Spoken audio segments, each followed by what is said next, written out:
ধনাত্মক চিন্তাধাৰাৰ শক্তি the power of positive thinking. নমস্কাৰ বন্ধুবৰ্গ, আপোনালোকক মোৰ আজি এই নতুন ভিডিঅ'লৈ আন্তৰিক স্বাগতম। আজিৰ আলোচনা ধনাত্মক চিন্তাধাৰাৰ শক্তি। আপুনি জানেনে, কেৱল আপোনাৰ চিন্তা ভাৱনাই আপোনাৰ জীৱনৰ দিশ সলনি কৰিব পাৰে। যেতিয়া আমি মনৰ ভিতৰত ধনাত্মক ভাৱনা ৰাখোঁ, তেতিয়া জীৱনৰ প্ৰতিটো ক্ষেত্ৰতে সাফল্য আৰু শান্তি লাভ হয়। ধনাত্মক চিন্তাধাৰা মানে কি? ধনাত্মক চিন্তাধাৰা মানে হ'ল যে কোনো পৰিস্থিতিত ভাল দিশটো চাব পৰা, মানে সমস্যা থাকিলেও আশা নেহেৰুৱা। যেতিয়া আমি ধনাত্মক চিন্তা কৰোঁ, আমাৰ মগজুৱে আশা, সাহস আৰু আনন্দৰ সংকেত দিয়ে।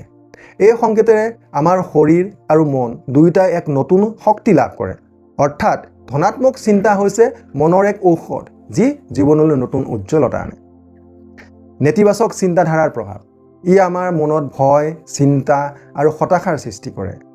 যেতিয়া আপুনি ভাবে মই নোৱাৰোঁ বা মই এইটো কৰিব নোৱাৰিম, মোৰ পৰা নহ'ব, তেতিয়া আপোনাৰ মগজুৱে ঠিক সেইটো বিশ্বাস কৰে। ফলত উৎসাহ হ্ৰাস পায় আৰু সম্ভাৱনাসমূহ বন্ধ হৈ যায়।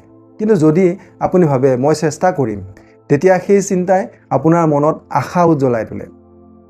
ধনাত্মক চিন্তাধাৰাৰ উপকাৰিতা। প্ৰথমে ই মানসিক শান্তি বৃদ্ধি কৰে। আপুনি কম চিন্তিত হয় আৰু অধিক সুখ অনুভৱ কৰে। দ্বিতীয়তে, ই আত্মবিশ্বাস বৃদ্ধি কৰে। ধনাত্মক চিন্তাৰে ভৰা মানুহে মই পাৰিম বুলি ভাবে আৰু সেয়া তেওঁ সত্য সফল কৰি তোলে। তৃতীয়তে, বিজ্ঞানেও কয় যেতিয়া আমি ধনাত্মক চিন্তা কৰোঁ, তেতিয়া মগজুৱে সুখৰ হৰম'ন ডপামিন আৰু চেৰ'টনিন নিঃসৰণ কৰে। ইয়ে আমাৰ শৰীৰক সুস্থ আৰু মনক আনন্দিত কৰি ৰাখে। চতুৰ্থতে, ধনাত্মক চিন্তাই লক্ষ্যত কেন্দ্ৰিত হ'বলৈ সহায় কৰে। যি মানুহে ধনাত্মক চিন্তা কৰে, তেওঁ সহজে হাৰ মানিব নোৱাৰে। কেনেকৈ ধনাত্মক চিন্তা আৰম্ভ কৰিব? এতিয়া প্ৰশ্ন আহে, আমি কেনেকৈ ধনাত্মক চিন্তা আৰম্ভ কৰিব পাৰোঁ? প্ৰথমে নিজৰ চিন্তা লক্ষ্য কৰক। যেতিয়া নেতিবাচক ভাৱনা আহে, তেতিয়া নিজক কওক এইটো এটা সুযোগ। দ্বিতীয়তে, প্ৰতিদিনে 3টা কথা লিখক, যিবোৰৰ বাবে আপুনি কৃতজ্ঞ। ইয়ে আপোনাৰ মনক ধনাত্মক দিশলৈ নিব। তৃতীয়তে, ধনাত্মক মানুহৰ লগত সময় কটাওক।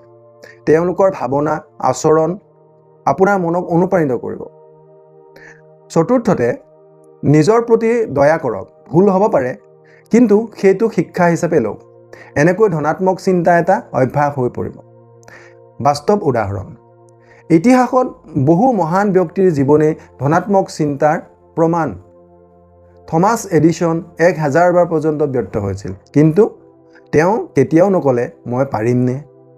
তেওঁ ক'লে মই 1000 প্ৰকাৰৰ ভুল বিচাৰি পালোঁ। ইয়েই ধনাত্মক মনোভাৱ। ধনাত্মক চিন্তাই তেওঁক বিশ্বৰ অন্যতম সৰ্বশ্ৰেষ্ঠ আৱিষ্কাৰক কৰি তুলিছিল। বন্ধুবৰ্গ, জীৱনত পৰিস্থিতি সলনি হ'ব পাৰে, কিন্তু আপোনাৰ চিন্তা আপোনাৰ হাতত। ধনাত্মক চিন্তাধাৰাই আপোনাক আগবঢ়াব, উন্নতিৰ পথ দেখুৱাব।